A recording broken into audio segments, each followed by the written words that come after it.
Howdy folks, Gabe up here at Gallant Farm again, trying to make some hay while the sun shines. But unfortunately, a couple weeks ago, the sun wasn't shining. We got about 5 inches of rain in one night, as you can see backed up in the ditch that leads into the pond. Had to move the sheep to a different pasture that day because they couldn't get to where they needed to go.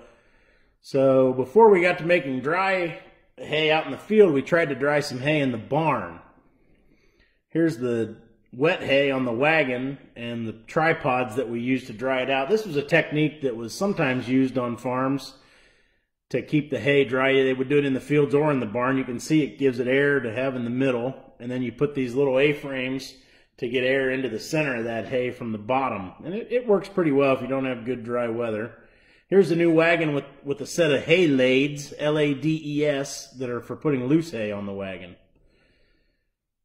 Here we are greasing the sickle bar mower with a grease zerk. That was an invention a little bit right around the 30s.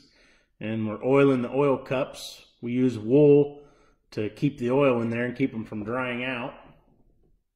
This mower was built around the turn of the century, 1900 and 1800, not the turn of the most recent century. It's called a sickle bar mower. It was horse-drawn, but a lot of times in the 30s they would have taken the older horse-drawn mowers and pulled them with a tractor like we're going to do. Our Ford tractor at the farm was malfunctioning a little bit, so we're using a little bit newer tractor. It's a Fordson Super Dexta from 1963. You can see how a farmer that originally had an 8N or a 9N would have liked the upgrade with the diesel engine, live PTO, a little bit more power and traction.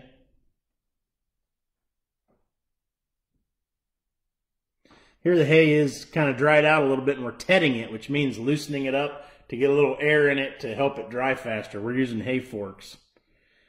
So here comes the hooks down onto the wagon, and that hook will be lowered on, and it will grab the hay and pull it into the mow.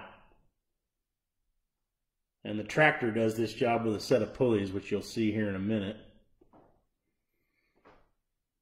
There's usually one guy on the wagon, one on the tractor, or back then they might have used horses to pull it up, and then one or two in the mow spreading the hay out from side to side so there's room for the new load to go up.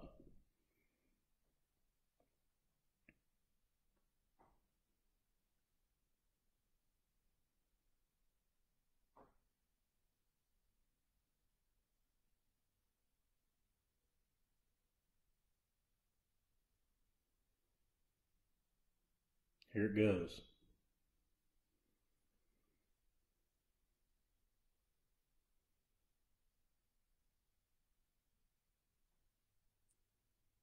The pulleys on here are set up like a block and tackle, which would give a mechanical advantage so the horses wouldn't be as hard to pull up. When it hits the top, it slides into the loft.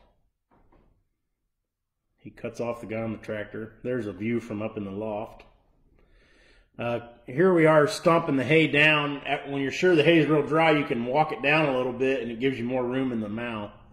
Here's the tractor and the pulley system that pulls it up into the loft. Now most barns would have had a lot bigger loft than this for loose hay, because loose hay takes a lot of room compared to baled hay. And here you'll see it release. Here comes the load. Then it slides in, and the guy on the wagon pulls the trip, and it opens up. There's a stack of hay after it's up in the barn.